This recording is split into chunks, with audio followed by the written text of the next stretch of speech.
Good morning. Welcome. Lovely to see you today. I hope you are well and praising the Lord. My verse for today is, I've got two verses. One is from Psalm 119, verse 105, and Proverbs 3, verse 6.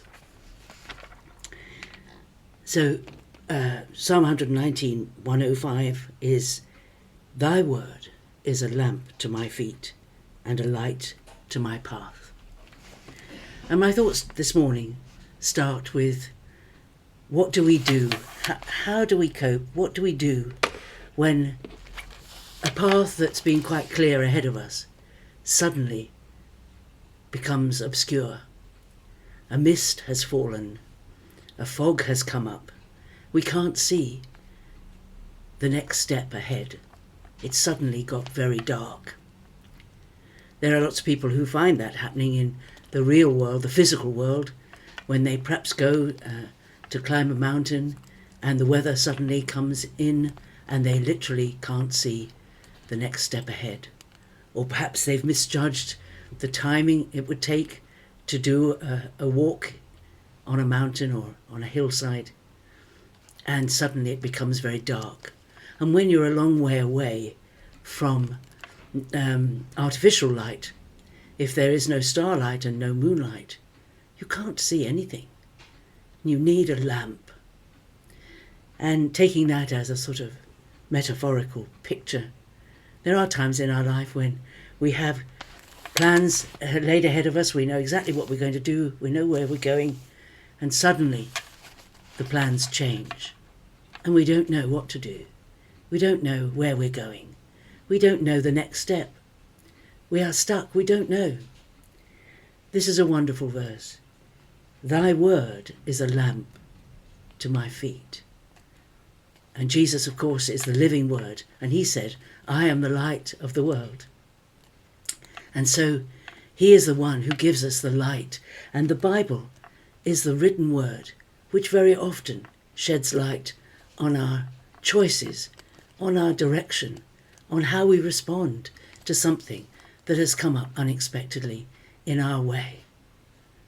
And we can trust the wisdom of the word, and we should trust the wisdom of the word more than we trust our own natural response to a change in circumstances or a sudden need to change direction in what we're planning. And my other verse comes from Proverbs 3, verse 6. In all your ways acknowledge him, and he will make straight your paths. Do not be wise in your own eyes. Fear the Lord and turn away from evil. In all your ways acknowledge him. Everything about our life should speak of our faith. We should acknowledge our faith before all those that we relate to, family, friends, acquaintances. We should not hide. We are the light in the world, and there are many people who are walking along a very dark path, a path of their own choice, which is going in the wrong direction.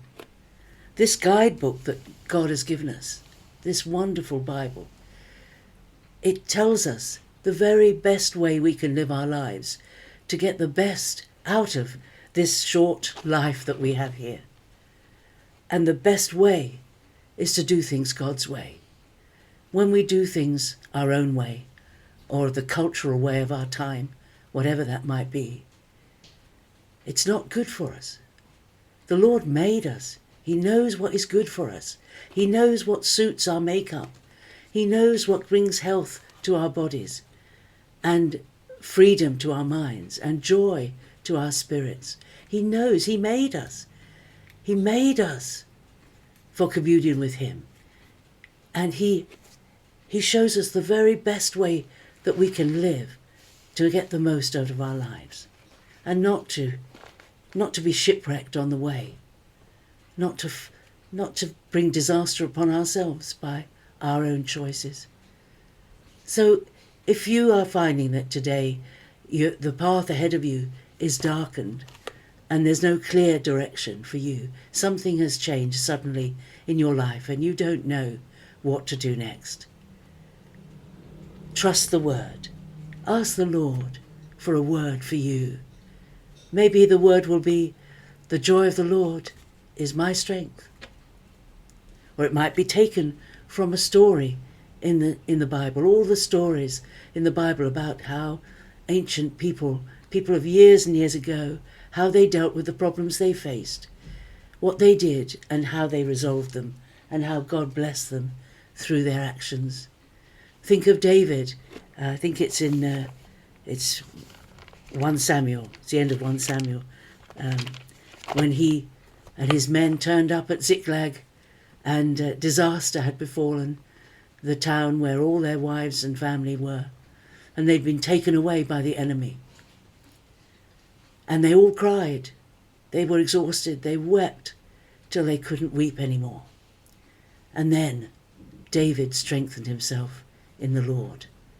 That's how he coped with this crisis that suddenly came upon him. And he didn't know what to do next. And what did he do? He asked the Lord for guidance. Let me just read you that couple of verses. Let me find it. It's at the end of 1 Samuel. It's 1 Samuel chapter 30. It's a wonderful chapter to learn from.